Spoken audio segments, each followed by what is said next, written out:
अच्छा, एसई का प्रिपरेसन गरिराख्नुभएका विद्यार्थीहरूको लागि आज हामीले एउटा महत्त्वपूर्ण भिडियो लिएर आएका छौँ र आजको भिडियोमा चाहिँ हामीले क्लास 10 को चाहिँ अप्सनल म्याथमा जुन स्ट्याटिस्टिक्स भन्ने च्याप्टर छ त्यो च्याप्टरबाट के कस्ता प्रब्लमहरू तपाईहरुलाई सोध्छन्, कति मार्क्समा प्रब्लमहरू आउँछन्, ती प्रब्लमहरूलाई हामीले कसरी सल्भ गर्न सक्छौँ भन्ने विषयमा आज हामी डिस्कस गर्नेछौँ, चर्चा गर्नेछौँ।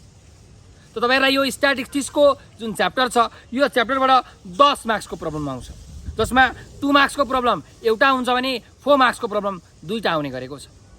अब हेर्नुस्, स्ट्याटिस्टिक्स अथवा भनौँ तथ्याङ्क शास्त्रमा हामीले तथ्याङ्कसँग खेल्नुपर्ने हुन्छ, डेटाहरूसँग खेल्नुपर्ने हुन्छ। त यो स्ट्याटिस्टिक्सको च्याप्टरमा हामीले चाहिँ विभिन्न प्रकारका सिरिजहरू पढ्छौँ, इन्डिभिजुअल सिरिज, डिस्क्रिट सिरिज र कन्टिन्युअस सिरिज। इन्डिभिजुअल सिरिज भनेको यदि डेटा मात्रै दिएको छ भने त्यो भनेको इन्डिभिजुअल सिरिज भयो। यदि डेटा र फ्रिक्वेन्सी पनि दिएको छ अथवा भनौँ रिपिट गरेर डेटाहरू दिएको छ भने त्यो भनेको डिस्क्रिट सिरिज हो। र यदि क्लासमा दिएको छ 0 to 10, 10 to 20, 20 to 30 यसरी क्लासमा दिएको छ र फ्रिक्वेन्सी पनि दिएको छ भने त्यो भनेको चाहिँ कन्टिन्युअस सिरिज हो। र यो स्ट्याटिस्टिक्समा हामीले mean, median, mode, mean deviation, quartile deviation, standard deviation, variation यी सबैको चाहिँ फर्मुलाहरू हामीलाई थाहा हुनुपर्ने हुन्छ। इन्डिभिजुअल सिरिजमा, डिस्क्रिट सिरिजमा र कन्टिन्युअस सिरिजमा मिनको छुट्टै फर्मुला हुन्छ, मिडियनको छुट्टै फर्मुलाहरू हुन्छ।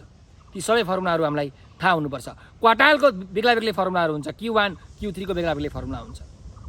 स्पेसल्ली 10 क्लासको अप्सनल म्याथको स्ट्याटिस्टिक्समा चाहिँ तपाईहरुलाई कन्टिन्युअस सिरिजबाट प्रब्लमहरू सोध्ने गरिन्छ र कन्टिन्युअस सिरिजमा पनि तपाईहरुलाई चाहिँ mean deviation, quartile deviation, standard deviation र भेरिएसनको प्रब्लमहरू सोध्छ।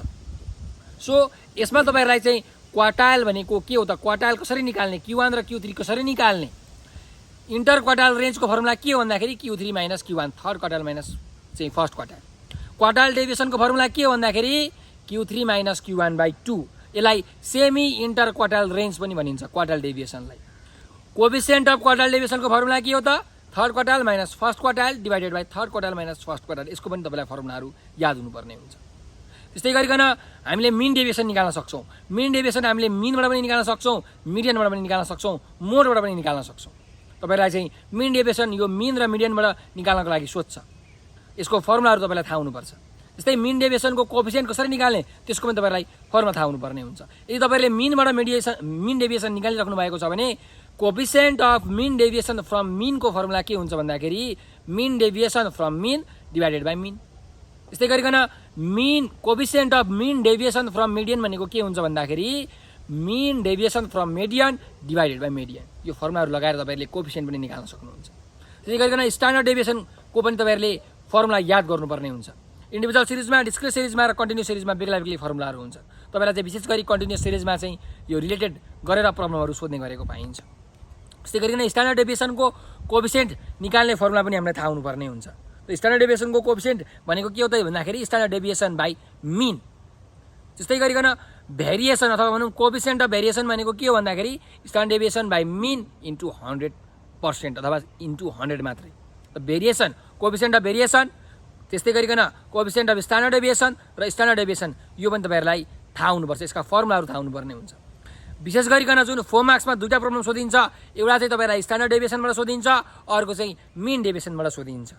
र 2 मार्क्सको एउटा क्वेशन चाहिँ तपाईहरुलाई जेनरली क्वार्टाइल डेभिएसनबाट सोध्ने गरेको पाइन्छ अथवा सिम्पली क्वार्टाइल निकाल्नलाई, मिडियन निकाल्नलाई यस्तो प्रब्लमहरू तपाईलाई सोध्छ। सो यी सबै प्रब्लम्सहरू तपाईहरुले फर्मुला याद भयो भने मजाले गर्न सक्नुहुन्छ। यो अप्सनल म्याथमा सोधिने स्ट्याटिस्टिक्स भनेको चाहिँ सबैभन्दा सजिलो च्याप्टर हो। यसबाट तपाईहरुले 10 मार्क्स इजिली ल्याउन सक्नुहुन्छ। चिन्ता नलिनुहोस्, यदि तपाईहरुलाई यसको पनि केही कुरा थाहा छैन भने हामीले तलको डिस्क्रिप्सनमा लिङ्क राखिदिएका छौँ, त्यो लिङ्कमा क्लिक गरेर तपाईहरुले हाम्रो भिडियोहरू हेर्न सक्नुहुन्छ। त्यस्तै गरिकन हामीले एसई का विद्यार्थीहरूको लागि भनेर चाहिँ 15,000 भन्दा बेसी भिडियो बनाइसकेका छौँ। तपाईहरुले भाइबरमा गएर, फेसबुकमा गएर, टिकटकमा गएर, इन्स्टाग्राममा गएर अथवा युट्युबमा गएर नेपाल अनलाइन स्कुल लेखेर सर्च गर्नुहोस्। त हामीले तपाईहरुको लागि मोडल क्वेशन सेटहरुका सोल्युसनको भिडियो बनाएर हालेका छौँ, ओल्ड क्वेशन सेटहरुका सोल्युसनको भिडियो बनाएर हालेका छौँ, हरेक च्याप्टरै पछि short question, very short question, long क्वेशनका भिडियो बनाएर हालेका छौँ। त्यस्तै गरिकन हजुरहरुको कन्सेप्टलाई क्लियर गर्नको निमित्त कन्सेप्ट बेस्ड क्वेशनका सोल्युसनको भिडियो बनाएर हालेका छौँ। ती सबै भिडियोहरु तपाईहरुले हेर्नुभयो भने एसई को एक्जाममा चाहिँ A+ ल्याउन, 4 GPA ल्याउन, 100% ल्याउन तपाईहरुलाई कसैले रोक्न सक्दैन, कसैले छेक्न सक्दैन। तर हाम्रो भिडियोलाई लाइक गर्नुस्, शेयर गर्नुस्, सब्स्क्राइब गर्नुस्, हामीलाई भाइबरमा, ट्विटरमा, इन्स्टाग्राममा, फेसबुकमा र टिकटकमा पनि फलो गर्नुहोस्, किनकि हामीले विभिन्न समयहरूमा लाइभ क्लासहरू गरिरहेका हुन्छौँ। ती लाइभ क्लासहरूमा तपाईँले जोइन हुन सक्नुहुन्छ। त्यस्तै गरिकन हामीले दिनानुदिन विभिन्न भिडियोहरू हालिरहेका हुन्छौँ। ती नयाँ भिडियोहरू हेर्नको लागि तपाईँहरूले हामीलाई फलो गर्नुपर्ने हुन्छ, किनकि नोटिफिकेसन तपाईँहरूको मोबाइलमा आउँछ। त्यो नोटिफिकेसनलाई क्लिक गर्ने बित्तिकै तपाईँहरूले हाम्रो लाइभ क्लासमा जोइन हुन सक्नुहुन्छ, हाम्रो नयाँ नयाँ भिडियोहरू हेर्न सक्नुहुन्छ। त्यस्तै गरेर तपाईँहरूले जहिले पनि एउटा नम्बर याद राख्नु होला, 9849595895 9845955895। यो नम्बरको भाइबर, टेलिग्राम र व्हाट्सएपमा तपाईँहरूले हामीलाई म्यासेज गरेर तपाईँहरूलाई कुन क्लासको, कुन सब्जेक्टको, कुन च्याप्टरको, कुन टपिकको कुन क्वेसन आएको छैन हामीलाई भन्नुहोस्।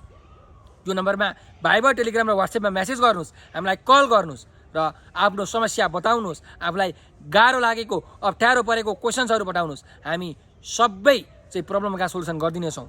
तपाईँहरूले क्लास मात्रै लेख्नुहोस्, हामी त्यो क्लासको सम्पूर्ण भिडियोहरू, प्लेलिस्टहरू, पुरै भिडियोको बन्डेल नै तपाईँहरूलाई पठाइदिन्छौँ। तर हाम्रो भिडियोलाई लाइक र सेयर गर्न नबिर्सनुहोला, हाम्रो युट्युब च्यानललाई सब्सक्राइब गर्न नबिर्सनुहोला, भाइबरमा, टिकटकमा चाहिँ फेसबुकमा फलो गर्न नबिर्सनुहोला भन्दै म आज बिदा लिन चाहन्छु। हजुरहरूको एसईको एक्जाम एकदमै राम्रोसँग बितोस्, स्वस्थ रहनुहोस्, व्यस्त रहनुहोस्, मस्त रहनुहोस्। धन्यवाद।